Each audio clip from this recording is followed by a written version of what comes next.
हुकूमत ने बड़े स्टेक होल्डर्स के तहफ़्फ़ुज़ात के बावजूद न्यू एनर्जी व्हीकल पॉलिसी का ऐलान कर दिया। पॉलिसी का मकसद 2030 तक दरामदशुदा और पाकिस्तान में तैयार करदा तमाम नई गाड़ियों में से 30% को इलेक्ट्रिक पावर पर मुंतकिल करना है।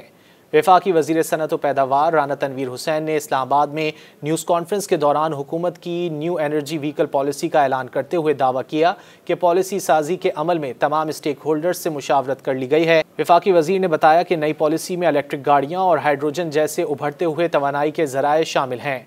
वफाकी वज़ीर ने कहा कि हुकूमत ने इलेक्ट्रिक मोटरसाइकिलों के लिए 50,000 रुपये और रिक्शों के लिए 2 लाख रुपये की सब्सिडी मुतारिफ कराई है, जिसके लिए 4 अरब रुपये मुख्तस किए गए हैं। ये सब्सिडीज़ नीलामी के जरिए तकसीम की जाएंगी। अब तक 2 कंपनियों को लाइसेंस दिए जा चुके हैं और 31 मजीद दरख्वास्तें ज़ेर गौर हैं। राना तनवीर हुसैन ने कहा कि IMF को NEV पॉलिसी के तहत फराहम करदा टैक्स छूट और सब्सिडी पर कोई एतराज़ नहीं है। EVs पर मुंतकली से पाकिस्तान की महंगी दरामदी पेट्रोलियम मसनूआत पर इन्हिसार में नुमाया कमी आएगी और माहौलियाती आलूदगी कम करने में मदद मिलेगी। पॉलिसी में पॉलिसी रेट 22% से कम करके 15% करना शामिल है, जिसमें 3% कायबोर यानी कराची इंटरबैंक ऑफर रेट पर फाइनेंसिंग दस्तियाब होगी। सार्फिन 2 साल तक माहाना तकरीबन 9,000 रुपये की एक साथ अदा करेंगे। ये रकम उनकी मुतवक्के ईंधन की बचत से कम है।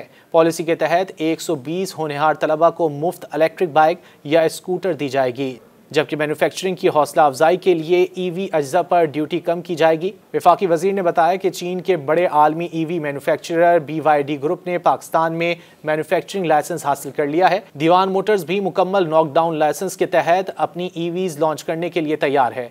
दूसरी जानिब वफाकी वज़ीर की न्यूज़ कॉन्फ्रेंस के फौरी बाद पाकिस्तान ऑटो मैन्युफैक्चरर्स एसोसिएशन ने एक बयान में नई पॉलिसी पर सख्त तहफ़्फ़ुज़ात का इज़हार किया। पामा ने इंजीनियरिंग डेवलपमेंट बोर्ड को भी खत लिख दिया है, जिसमें NEV पॉलिसी पर खदशात का इजहार करते हुए खबरदार किया है कि CKDs के मुकाबले में कम ड्यूटी स्ट्रक्चर पर मुकम्मल तौर पर तैयार शुदा यूनिट्स की दरामद मकामी सनत को नुकसान पहुँचा सकती है।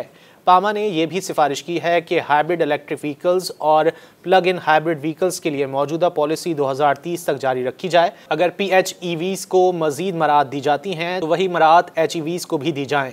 एसोसिएशन ने HEV पॉलिसी में बायोगैस ईंधन से चलने वाली कारों को शामिल भी करने और HEVs और PHEVs के लिए पॉलिसी का तसलसल यकीनी बनाने की तजवीज़ भी दी। मज़ीद न्यूज़ अपडेट्स और डिजिटल स्टोरीज के लिए सब्सक्राइब करें डॉन न्यूज़ पाकिस्तान।